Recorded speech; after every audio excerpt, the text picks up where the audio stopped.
2021. aasta 1. juulil hakkavad kehtima uued mehitamata õhusõidukite kasutamise nõuded. Nende eesmärgiks on tagada droonide, tavalennuliikluse ja maapealse elu ohutum koos eksisteerimine.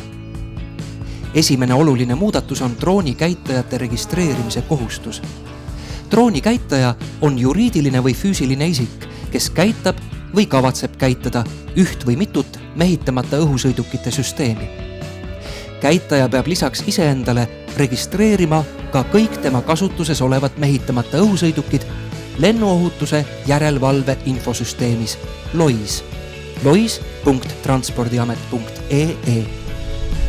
Käitajaks tuleb registreerida, kui käitatakse mehitamata õhusõidukit avatud kategoorias, mille stardimass on vähemalt 250 grammi või millega kokkupõrge tekitab kineetilist energiat üle 80 džauli ning millele on paigaldatud andur, mis võimaldab koguda isikuandmeid.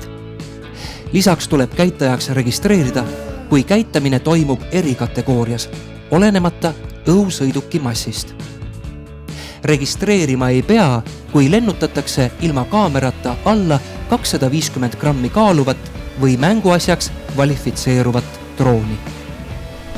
Iga käitaja saab digitaalse registreerimisnumbri, mis tuleb märkida nende omanduses olevale droonile. Registreeritud käitaja võib drooni kasutada kõikides Euroopa Liidu liikmesriikides, lisaks ka Suurbritannias, Norras, Liechtensteinis, Islandil ja Šveitsis. Registreerimise numbrit tuleb iga-aastaselt pikendada. Kui numbrit ei uuendata, muutub see kehtetuks. Sarnaselt tuleb registreerida ka droonid. Mehitamata õhusõidukite käitamise süsteem jaotub 3 eri riskitasemega kategooriasse. Avatud kategooria, erikategooria, sertifitseeritud kategooria. Avatud kategooria annab käitajale kõige rohkem vabadust, kuid lendamine peab alati toimuma visuaalse otsenähtavuse piires. Lendamine peab toimuma drooniga, mis kaalub vähem kui 25 kilogrammi.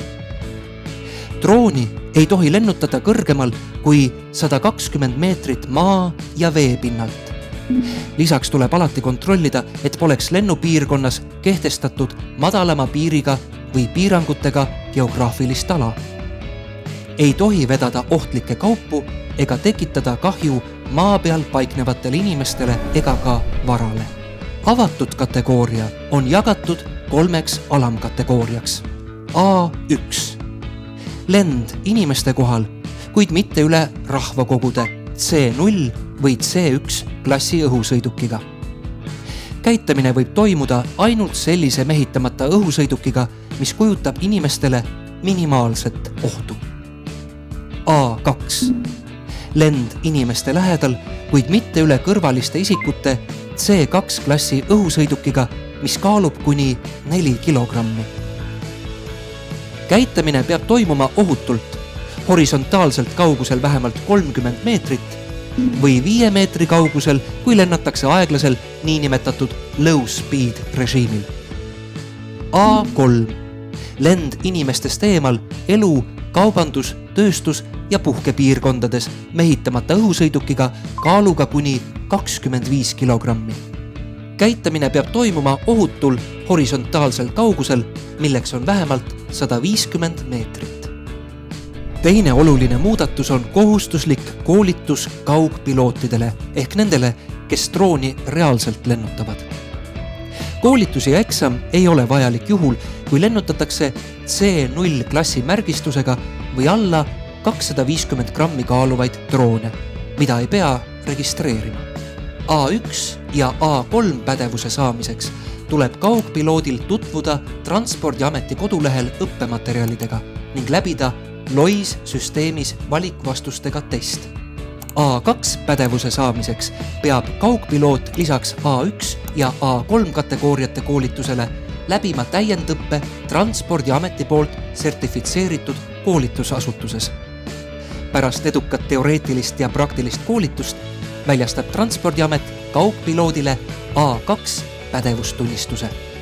Kui isik on läbinud koolituse ja saanud kaugpiloodi tunnistuse mõnes teises Euroopa Liidu liikmesriigis, ei ole koolituse läbimine Eestis nõutav. Kaugpiloot peab talle väljastatud lube lennutamisel kaasas kandma ja kontrollimisel esitama.